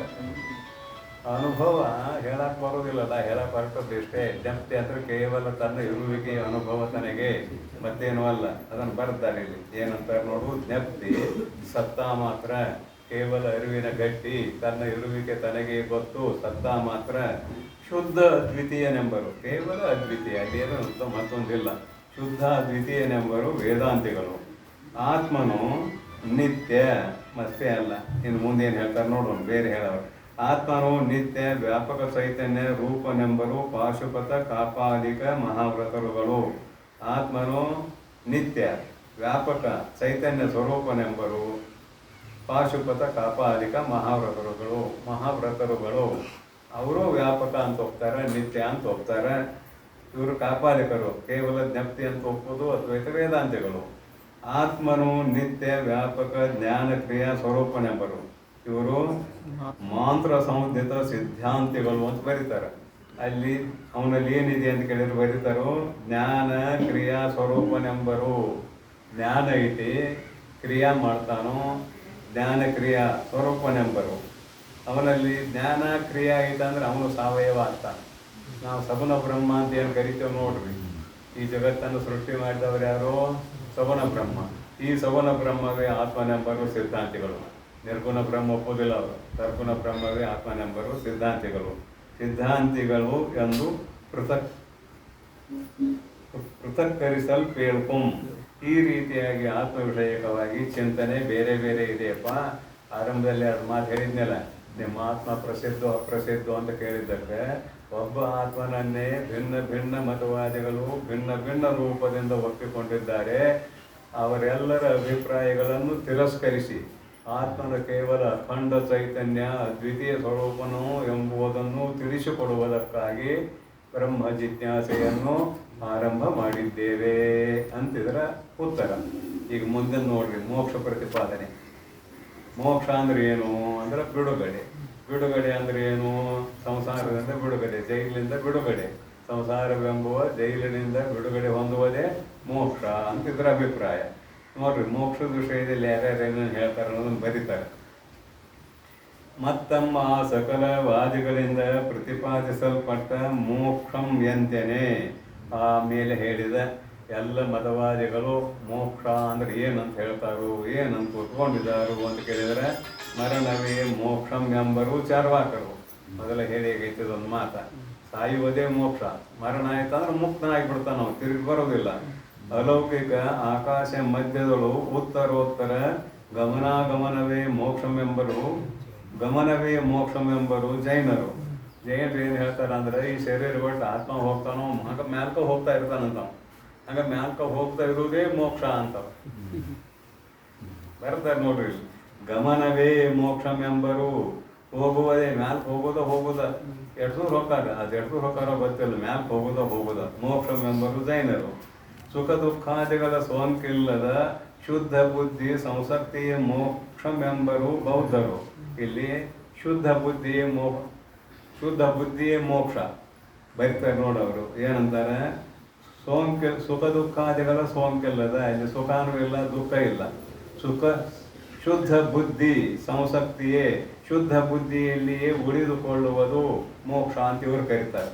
ಶುದ್ಧ ಬುದ್ಧಿ ಸಂಸಕ್ತಿಯೇ ಮೋಕ್ಷಮೆಂಬರು, ಸಂಸಕ್ತಿಯೇ ಮೋಕ್ಷಮೆಂಬರು ಬೌದ್ಧರು. ಅಂದ್ರೆ ಬುದ್ಧಿಯೇ ಆತ್ಮ ಅಂತ ಇವರ ಅಭಿಪ್ರಾಯ, ಮತ್ತೇನಿಲ್ಲ. ಮೋಕ್ಷಮೆಂಬರು ಆಕಾಶ ಗಮನಾದಿ ಸಿದ್ಧಿ ಪ್ರಾಪ್ತಿಯೇ ಮೋಕ್ಷಮೆಂಬರು ಕೌಳಯಾಂಬರುಗಳು. ಯಾವುದು ಮೋಕ್ಷ ಅಂತ ಕೇಳಿದರೆ ಪಾದುಕಾ ಸಿದ್ಧಿ, ಆಕಾಶದಲ್ಲಿ ಗಮನ ಮಾಡುವುದೇ ಮೋಕ್ಷ ಅಂತ ಹೇಳ್ತಾರಂತ ಅವರು.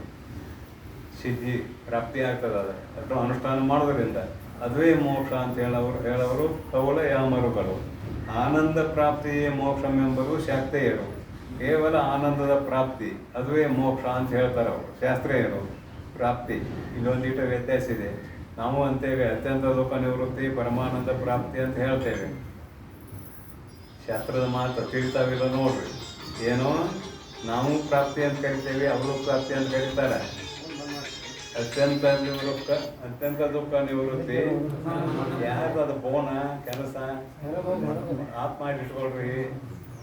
ಅತ್ಯಂತ ದುಃಖ ನಿವೃತ್ತಿ ಪರಮಾನಂದ ಪ್ರಾಪ್ತಿಯೇ ಮೋಕ್ಷ ಅಂತ ನಾವು ಕರಿತೇವೆ. ಅವರು ಆನಂದ ಪ್ರಾಪ್ತಿಯೇ ಮೋಕ್ಷ ಅಂತ ಕರೀತಾರೆ. ಯಾರು? ಕೌಲಯಾಮರುಗಳು. ಆನಂದ ಪ್ರಾಪ್ತಿಯೇ ಮೋಕ್ಷಮೆಂಬರು ಶಾಕ್ತೇಯರು. ಕೌಲಯಾಮರುಗಳು ಏನಂದ್ರು ಆಕಾಶ ಗಮನವೇ ಮೋಕ್ಷ ಅಂತವರು. ಆನಂದ ಪ್ರಾಪ್ತಿಯ ಮೋಕ್ಷಮೆಂಬರು ಶಾಕ್ತೇಯರುಗಳು. ಅಂತ ಅದೊಂದು ಸಿದ್ಧ ಇದು ಪರಂಪರ. ಅವರು ಪ್ರಾಪ್ತಿ ಆನಂದ ಪ್ರಾಪ್ತಿಯ ಮೋಕ್ಷ ಅಂತಾರ, ನಾವು ಆನಂದ ಪ್ರಾಪ್ತಿಯ ಮೋಕ್ಷ ಅಂತೇವೆ. ಏನು ವ್ಯತ್ಯಾಸ ಇದೆ ಅವರಿಗೆ ನಮಗ ಅಂದ್ರೆ, ನಮ್ಮ ಸ್ವರೂಪ ನಮ್ಮನ್ನು ಬಿಟ್ಟು ಎಂದೂ ಹೋಗಿಲ್ಲ.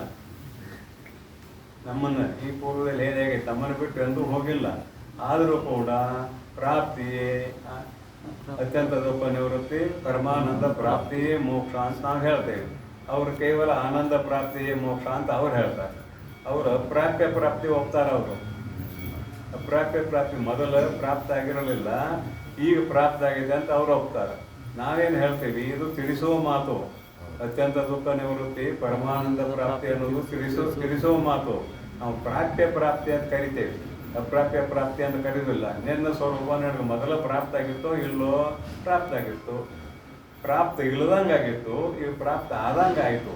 ನಮ್ಮ ಶಾಸ್ತ್ರ ಅವ್ರದ್ದು ಪ್ರಾಪ್ತ ಆಗ್ತದೆ, ನಮ್ಮದು ಪ್ರಾಪ್ತ ಆಗೋದಿಲ್ಲ. ಮೊದಲೇ ಪರಿವೃತಸ್ಯ ಪರಿಹಾರ. ಸಂಸಾರ ಮೊದಲೇ ಇಲ್ಲ. ಅದಕ್ಕೆ ನಿಜಗೊಂಡು ಭಾಳ ಚಂದ ಬರೆದಾರ ಒಂದು ಪದ್ಯದಲ್ಲಿ. ಏನೆಂದು ಕೇಳುವೇನು ಪರಮಾನಂದ ಬೆನಗಾದ ಹದ ನಾನೆನ್ನು ಅನ್ನೋ ಪದ್ಯದಲ್ಲಿ, ಘೋರ ಸಂಸಾರ ಭವಮಾನೆಗೆ ಅರುಪಿ ಚಾರು ಗುರುಪದ ಬಿಡಿಯೇ ಸಂಸಾರ ಮೊದಲ ಸಂಸಾರವೆನಗಿಲ್ಲವಾದುದ ಏನೆಂದು ಕೇಳುವೇನು ಪರಮಾನಂದ ಅಂತ ಬರೀತಾರೆ. ಏನಂತಾರೆ ಅಲ್ಲೇ, ಗುರುಗಳ ಹತ್ತಿರ ಹೋದ ಕೂಡಲೇ ಈ ಜನನ ಮರಣಾತ್ಮಕವಾದ ಸಂಸಾರ ನನಗಿತ್ತೇನು ಅಂದ್ರೆ ಮೊದಲೇ ಇಲ್ಲ, ಈಗಲ್ಲ ಮೊದಲೇ ಇಲ್ಲ ಅನ್ನೋದು ಗೊತ್ತಾಯಿತು. ಹುಟ್ಟುದು ಯಾರು? ಆತ್ಮ, ಶರೀರ. ಸಾಯುವುದು ಯಾರು? ಶರೀರ. ಮತ್ತು ನಾ ಯಾರು? ಆತ್ಮ. ನಾವು ಹುಟ್ಟವಲ್ಲ, ಸಾಯವಲ್ಲ. ಆ ಶರೀರ ಹುಡ್ತದ, ಸಾಯ್ತದ. ಸಂಸಾರ ಅದಕ್ಕಿದೆ ಅಲ್ಲದೆ ನನಗಿಲ್ಲ ಸಂಸಾರ. ಹಾಗೆ ಆತ್ಮ ಆನಂದ ಸ್ವರೂಪ. ಆ ಆನಂದವೇ ನಾನೆಂದು ತಿಳಿದುಕೊಳ್ಳುವುದೇ ಮೋಕ್ಷ. ಇಲ್ಲಿ ಮತ್ತೇನಿಲ್ಲ. ಪ್ರಾಪ್ಯ ಪ್ರಾಪ್ತಿ ಇದು, ಅಪ್ರಾಪ್ಯ ಪ್ರಾಪ್ತಿ ಅವರದು, ಪ್ರಾಪ್ಯ ಪ್ರಾಪ್ತಿ ನಮ್ಮದು. ಇಷ್ಟು ವ್ಯತ್ಯಾಸ ಇದೆ ಅವರಿಗೆ ನಮಗೆ. ಮುಂದೆ ವಾಸುದೇವಾತ್ಮಕ ಪ್ರಕೃತಿಯಲ್ಲಿ ಸ್ವರೂಪ ಹಾನಿಯಿಲ್ಲದೆ ಒಡಗಿ ಹೋದೆ ಮೋಕ್ಷವೆಂಬರು ಪಾಂಚರಾತ್ರರು. ಅವರು ಪ್ರಕೃತಿಯಲ್ಲಿ ಹೇಳ್ತಾರೆ ನೋಡ್ರಿ.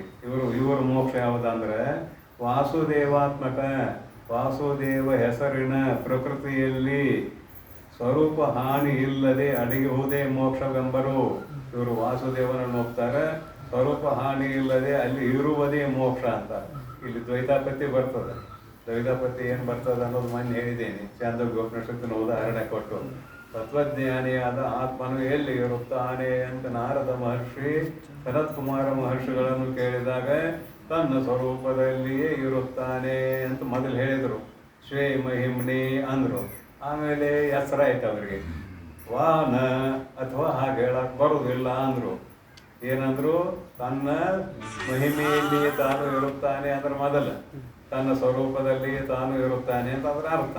ತನ್ನ ಸ್ವರೂಪದಲ್ಲಿಯೇ ತಾನು ಇರುತ್ತಾನೆ ಅಂದರೆ ಆತ್ಮಾಶ್ರಯ ದೋಷ ಅಂತ ಶಾಸ್ತ್ರದಲ್ಲಿ ಕರಿತೇವೆ.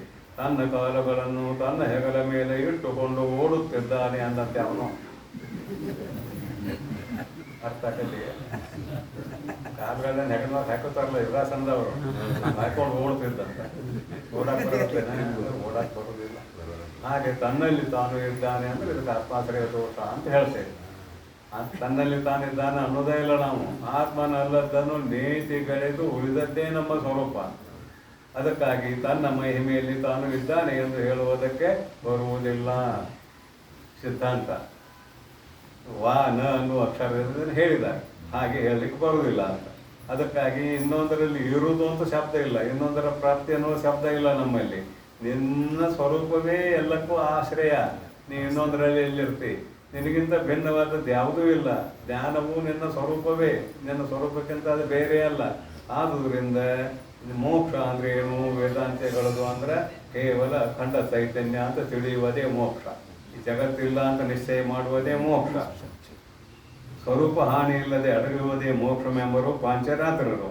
ಇಹ ಪರಂಗಳಲ್ಲಿ ಪುತ್ರ ಭಾರ್ಯಾದಿಗಳೊಳಗೂಡಿ ವ್ಯಾಧ್ಯಾದಿ ದುಃಖವಿಲ್ಲದೆ ಸುಖದಿಂದ ಅಥವಾ ದುಃಖವಿಲ್ಲದ ಸುಖದಿಂದಿರುವುದೇ ಮೋಕ್ಷವೆಂಬರು ಲೌಕಿಕರು. ಒಟ್ಟು ಸುಖ ಇದ್ರೆ ಸಾಕಪ್ಪ, ಇದು ಮೋಕ್ಷ ಅಂತಾರಂತ ಲೌಕಿಕರು. ಒಟ್ಟು ಸುಖ ಇದ್ರೆ ಸಾಕ. ಪುತ್ರ ಯಾವುದು ರೋಗ ರುಜಿನ ಇರಬಾರ್ದು, ಮಕ್ಕಳ ಮರಿ ಇರಬೇಕು, ರೋಗ ರುಜಿನ ಇರಬಾರ್ದು, ದುಃಖ ತುಮ್ಮಾನ ಇರಬಾರ್ದು, ಅದುವೇ ಸುಖ ಅನ್ನೋರು ಯಾರಾದ್ರೆ ಲೋಕದ ಜನರು, ಲೌಕಿಕರು.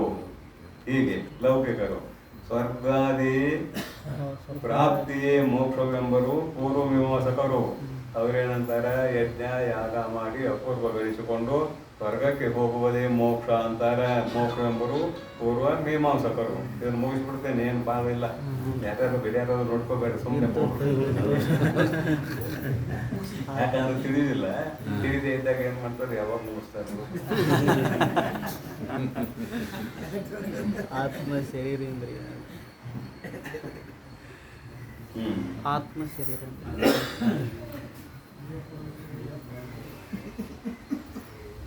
ಏನಂತ ನೋಡ್ರಿ.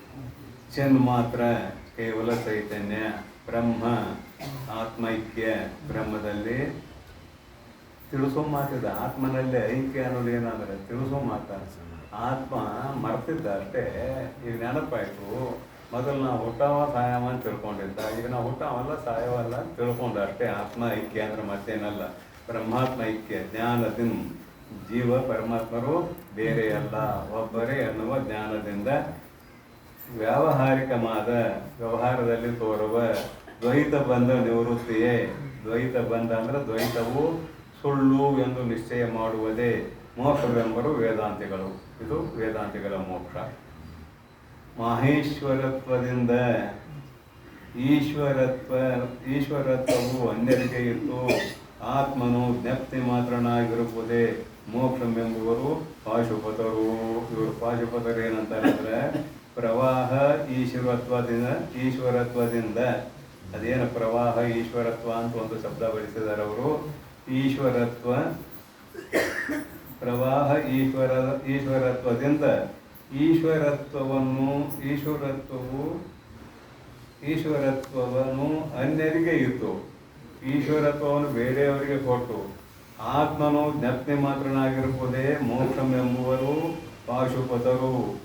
ಇಲ್ಲಿ ಪಾಶುಪತರು ಕೂಡ ವೇದಾಂತಿಗಳ ಸಮೀಪಕ್ಕೆ ಬರ್ತಾರೆ. ಏನು ಭಾಳ ದೂರ ಇಲ್ಲಿ ಅವರು ಏನು ಅವರ ಶಬ್ದಗಳನ್ನು ಅರ್ಥ ಮಾಡಿದಾಗ ಜಗತ್ತನ್ನು ಆಳುವತನವನ್ನು ಇನ್ನೊಬ್ಬರಿಗೆ ಕೊಟ್ಟು ಕೇವಲ ಆತ್ಮಸ್ವರೂಪದಲ್ಲಿ ಇರುವುದೇ ಮೋಕ್ಷ ಅಂತಾರೆ. ಮತ್ತು ಅವ್ರಿಗೆ ನಮ್ಗೆ ಏನು ವ್ಯತ್ಯಾಸ ಅಂತ ಕೇಳಿದರೆ, ಸಗುಣ ಬ್ರಹ್ಮ ಕಾಯಿ ನಿಧಾನ ಅನ್ನೋದು ಅವರ ಅಭಿಪ್ರಾಯ. ಇನ್ನೊಬ್ಬರಿಗೆ ಕೊಟ್ಟು ಅಂದ್ರಲ್ಲ, ಜಗತ್ತನ್ನು ಆಳುವತನವನ್ನು ಇನ್ನೊಬ್ಬರಿಗೆ ಕೊಟ್ಟು ತಾನು ಈಶ್ವರತ್ವದಿಂದ ಇರುವುದೇ ಮೋಕ್ಷ ಅಂತ ಹೇಳಿದ. ಆತ್ಮನು ಜ್ಞಪ್ತಿ ಮಾತ್ರವಾಗಿರುವುದೇ ಮೋಕ್ಷವೆಂಬರು. ಪ್ರವಾಹ ಈಶ್ವರತ್ವವನ್ನು ಅನ್ಯರಿಗೆ ಇತ್ತು, ಮತ್ತೊಬ್ಬರಿಗೆ ಕೊಟ್ಟು ಜಗತ್ತಾಳುವುದನ್ನು ಇನ್ನೊಬ್ಬರಿಗೆ ಕೊಟ್ಟು ಆತ್ಮನು ಜ್ಞಪ್ತಿ ಮಾತ್ರನಾಗಿರ್ಬೋದೇ. ನಾವು ಜ್ಞಪ್ತಿ ಮಾತ್ರನಾಗಿರ್ಬೋದೇ ಮೋಕ್ಷ ಅಂತೇಳಿ. ಅದು ಇನ್ನೊಬ್ಬರಿಗೆ ಕೊಡೋದಂತೇನು ಒಪ್ಕೊಂಡಲ್ಲ ಅವನು. ಇನ್ನೊಬ್ಬರಿಗೆ ಕೊಡೋದಂತ ಸಗುಣ ಬ್ರಹ್ಮ ಒಂದಿದೆ ಅಂತ ಆದಂಗಾಯ್ತು. ಅಲ್ಲೇ ದ್ವೈತಾಪತ್ತಿ ಬರ್ತದೆ. ಅದಕ್ಕಾಗಿ ಅವರಿಗೂ ವೇದಾಂತಿಗಳಿಗೂ ಕಿಂಚಿತ್ ವ್ಯತ್ಯಾಸ. ಮೋಕ್ಷವೆಂಬರು ಪಾಶುಪತರು. ಕರ್ತೃತ್ವ ಅಭಿಮಾನವೇ ಸಂಸಾರವು ಅಪ್ಪುದರಿಂದ ಅದನ್ನು ಉಳಿದು ಜ್ಞಪ್ತಿ ಮಾತ್ರದಿಂದಿರುವುದೇ ಮೋಕ್ಷವೆಂಬುವರು ಕಾಪಾಲಿಕರು. ನಾನು ಕರ್ತ ನಾನು ಭೋಕ್ತ ಅಂತ ತಿಳ್ಕೊಂಡಿದ್ದ, ಅದು ಸಂಸಾರ. ನಾನು ಕರ್ತ ನಾನು ಭೋಕ್ತ ಅಂತ ಅದನ್ನು ಬಿಟ್ಟು ಜ್ಞಪ್ತಿ ಮಾತ್ರದಿಂದ ಇರುವುದೇ, ಕೇವಲ ಚೈತನ್ಯ ಸ್ವರೂಪದಿಂದ ಇರುವುದೇ ಮೋಕ್ಷವೆಂಬುವರು ಕಾಪಾಲಿಕರು. ಕಾಪಾಲಿಕ ಮಹಾವ್ರತರುಗಳು. ಮತ್ತು ಇವರಿಗೆ ವೇದಾಂತಿಗಳಿಗೆ ಏನು ವ್ಯತ್ಯಾಸ? ಸಂಸಾರ ಬಿಡಬೇಕಂದ್ರೆ ಇವರು ನೋಡಿ ಅವ್ರ ಶಬ್ದಗಳು ಏನು ಬರ್ತಾರೆ ಅಂತ ಕೇಳಿದ್ರೆ ಮೋಕ್ಷ ಮೆಂಬರು, ಕಾಪಾಲಿಕರು, ಮಹಾವ್ರತರುಗಳು ಬರೆದು ಶಬ್ದ ಹೋಗ್ತೇನೆ. ಕರ್ತೃತ್ವ ಅಭಿಮಾನವೇ ಸಂಸಾರವು. ನಾನು ಕರ್ತ ನಾನು ಭೋಕ್ತ ಅನ್ನುವುದೇ ಸಂಸಾರವು. ತಪ್ಪುವುದರಿಂದ ಆಗಿರುವುದರಿಂದ ಅದನ್ನು ಉಳಿದು ನಾನು ಕರ್ತ ನಾನು ಭೋಕ್ತ ಅಲ್ಲ ಅಂತ ನಿಶ್ಚಯ ಮಾಡಿ ಜ್ಞಪ್ತಿ ಮಾತ್ರದಿಂದ ಇರುವುದೇ ಕೇವಲ ಅವರು ಸ್ವರೂಪ ಎಂಬುವ ಭಾವನೆಯಿಂದ ಇರುವುದೇ ಮೋಕ್ಷಮೆಂಬುವರು ಕಾಪಾಲಿಕ ಮಹಾವ್ರತರುಗಳು. ಸಂಸಾರ ಇಲ್ಲ ಅಂತ ನಿಶ್ಚಯ ಮಾಡುವುದು ಮೋಕ್ಷ ಅಂತ ನಾವು ಹೇಳ್ತೇವೆ. ಸಂಸಾರ ಇಲ್ಲ ಅಂತ ನಿಶ್ಚಯ ಮಾಡೋದು. ಆದ್ರೆ ಅವ್ರು ಏನಂತಾರೆ, ಸಂಸಾರವೂ ಇದೆ, ಜಗತ್ತು ಇದೆ, ಆದ್ರೆ ನಾ ಕರ್ತ ಹೋಗ್ತಾ ಇಲ್ಲ ಅಂತ ನಿಶ್ಚಯ ಮಾಡಿ ಕೇವಲ ಅವರು ಸ್ವರೂಪದಿಂದ ಇರುವುದು ಮೋಕ್ಷ ಅಂತ ಅವ್ರು ಹೇಳ್ತಾರೆ. ಏನು ವ್ಯತ್ಯಾಸ ಅವರಿಗೆ ನಮಗೆ? ಜಗತ್ತು ಇಲ್ಲ ಅಂತ ನಿಶ್ಚಯ ಮಾಡುವುದು ವೇದಾಂತದ ಸಿದ್ಧಾಂತ, ಅದ್ವೈತ ವೇದಾಂತದ ಸಿದ್ಧಾಂತ. ಜಗತ್ತಿರಲಿ, ನಾ ಕರ್ತ ಭೋಗ್ತಾ ಅಲ್ಲ ಅಂತ ತಿಳ್ಕೊ, ನೀನು ಕೇವಲ ಚೈತನ್ಯ ಸ್ವರೂಪ ಅಂತ ತಿಳ್ಕೊ, ನೀನೇ ಮುಕ್ತ ಅಂತ ಹೇಳೋರು ಅವರು. ವ್ಯತ್ಯಾಸ ಏನು ಬಂತು? ಸಂಸಾರ ಬಂದಿದೆ ಅಂತ ಆಯ್ತು. ನಮ್ದೇನಾಯ್ತು? ನಾ ಕರ್ತ ಅಲ್ಲ ಭೋಗ್ತಾ ಅಲ್ಲ ಅಂತ ನಾವು ಹೇಳ್ತೇವೆ. ಆದರೆ ಜಗತ್ತು ಮಿಥ್ಯಾ ಅನ್ನುವುದು ನಿಶ್ಚಯವಾದರೆ ಮಾತ್ರ ಅದ್ವೈತ ಸಿದ್ಧಾಂತ. ಜಗತ್ತು ಮಿಥ್ಯಾ ಅನ್ನುವುದು, ಮಿಥ್ಯಾ ಅಂದ್ರೆ ಸುಳ್ಳು.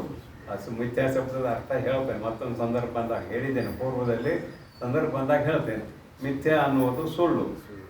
ಮಿಥ್ಯಾ ಅನ್ನುವ ಶಬ್ದದ ಅರ್ಥ ಸುಳ್ಳು, ಜಗತ್ತ ಇಲ್ಲ. ಮತ್ತು ತೋರ್ತದಲ್ರಿ ಅಂದರೆ ಕಪ್ಪಿ ಚಿಪ್ಪ ಬೆಳ್ಳಿ ಬಂದ್ಬಿಡ್ರಿ, ಅಲ್ಲಿಗೆ ಬರ್ರಿ ನೀವು. ಕಪ್ಪಿ ಚಿಪ್ಪ ಬೆಳ್ಳಿ ತೋರ್ತದ, ಆದರೆ ಬೆಳ್ಳಿ ಏನದು ಅಲ್ಲ. ಅಜ್ಞಾನಾವಸ್ಥೆಯಲ್ಲಿ ಬೆಳ್ಳಿ, ಜ್ಞಾನಾವಸ್ಥೆಯಲ್ಲಿ ಬೆಳ್ಳಿ ಅಲ್ಲ. ಅಜ್ಞಾನಾವಸ್ಥೆಯಲ್ಲಿ ಜಗತ್ತಿತ್ತು, ಜ್ಞಾನಾವಸ್ಥೆಯಲ್ಲಿ ಜಗತ್ತು ಬಾಧಿತ ಅನುವೃತ್ತಿಯಿಂದ ತೋರ್ತದ, ಆದ್ರೆ ಅದಕ್ಕೆ ಇರುವಿಕೆ ಇಲ್ಲ. ನಾವು ಇರುವಿಕೆ ಇಲ್ಲ ಅಂತೇವೆ, ಅವ್ರು ಇರುವಿಕೆ ಇದೆ ಅಂತಾರೆ. ಇಷ್ಟೇ ವ್ಯತ್ಯಾಸ ಅವರಿಗೆ ನಮ್ಗೆ. ಆತ್ಮಂಗೆ ಷಡಧ್ವಾತೀತ ಶಿವ ಸಮಾನವಾಗಿರ್ಬೋದೇ ಮೋಕ್ಷವೆಂಬರು ಸಿದ್ಧಾಂತಿಗಳು. ಶಿವನ ಸಮಾನ ಅವಸ್ಥೆಯನ್ನು ಪಡೆಯುವುದೇ ಮೋಕ್ಷ ಅಂತಾರಂತೆ ಇವರು ಸಿದ್ಧಾಂತಿಗಳು. ಶಿವ ಒಬ್ಬ ಬೇರೆ ಆದ, ಅವನ ಸಮಾನತೆಯನ್ನು ಪಡೆಯವ ಬೇರೆ ಆದ. ಅವರೆಲ್ಲರೂ ದ್ವೈತಿಗಳೇ ಬರೆದಾರ. ಅದ್ವೈತಿ ಒಬ್ಬನೇ ಏನಂತಾನೆ? ಪರಮಾತ್ಮನನ್ನು ಬಿಟ್ಟು ಬೇರೆ ಏನೂ ಇಲ್ಲ, ತನ್ನನ್ನು ಬಿಟ್ಟು ಏನೂ ಇಲ್ಲ ಅಂತಾನೆ. ಉಳಿದವರೆಲ್ಲರೂ ಜಗತ್ತನ್ನು ಒಂದಿಲ್ಲ ಒಂದು ರೀತಿಯಿಂದ ಒಪ್ಪಿಕೊಂಡಿದ್ದಾರೆ. ಹೀಗಾಗಿ ಮೋಕ್ಷದ ವಿಷಯದಲ್ಲಿ ಬೇರೆ ಬೇರೆ ಅಭಿಪ್ರಾಯವುಳ್ಳಂತಹ ಮತವಾದಿಗಳು ಇದ್ದಾರೆ ಎನ್ನುವುದನ್ನು ಇಲ್ಲಿ ಪ್ರತಿಪಾದನೆ ಮಾಡಿ, ಅದ್ವೈತ ವೇದಾಂತದ ಪ್ರಕಾರ ಕೇವಲ ಬ್ರಹ್ಮ ಒಂದೇ ಸತ್ಯ, ಉಳಿದದ್ದೆಲ್ಲ ಮಿಥ್ಯ ಎಂದು ನಿಶ್ಚಯ ಮಾಡುವುದೇ ಮೋಕ್ಷ ಅಲ್ಲದೆ ಹೊಸದಾಗಿ ಪಡೆಯುವುದು ಮೋಕ್ಷ ಅಲ್ಲ. ಮೋಕ್ಷ ಹೊಸದಾಗಿ ಪಡೆಯುವುದು ಮೋಕ್ಷ ಅಲ್ಲ. ಅದು ಕೈವಲ್ಯ ಪದ್ಧತಿಯಲ್ಲಿ ಒಂದು ಗ್ರಂಥ, ಒಂದು ಪದ್ಯ ಇದೆ. ಮುಕ್ತಿ ಸುಖವನ್ನು ಪಡೆವೆನೆಂಬ ಯುಕುತಿವಂತನ ಬಗೆಯನ್ನು ನೋಡು ರಮಣಿರನ್ನೇ ಅಂತ ಧ್ಯಾನ ಪ್ರತಿಪಾದನಾ ಸ್ಥಳದಲ್ಲಿ ಒಂದು ಪದ ಬರ್ತದೆ. ಅದನ್ನು ಓದಿದ್ರೆ ಗೊತ್ತಾಕತ್ತೆ, ಅಥವಾ ಅದನ್ನು ಕೇಳಿದ್ರೆ ಗೊತ್ತಾಕತ್ತೆ. ಮೋಕ್ಷ ಅಂದ್ರೆ ಏನು ಅಂದ್ರೆ ಜಗತ್ತಿಲ್ಲ ಅಂತ ನಿಶ್ಚಯ ಮಾಡುವುದೇ ಮೋಕ್ಷ ಅಲ್ಲದೆ ಮತ್ತೊಂದನ್ನು ಪಡೆಯುವುದು ಮೋಕ್ಷ ಅಲ್ಲ ಅನ್ನುವುದೇ ಅದ್ವೈತ ಸಿದ್ಧಾಂತದ ಅಭಿಪ್ರಾಯ ಅಂತ ಹೇಳ್ತಾ ಇವತ್ತಿನ ಪ್ರವಚನಕ್ಕೆ ವಿಶ್ರಾಂತಿ. ಕತಿಗೀತಿ ಹೇಳಿ ನಿಮ್ಮನ್ನ ನಗಸಾಕ ನನಗೆ ಇಲ್ಲಿ ಜಾಗನೇ ಇಲ್ಲ.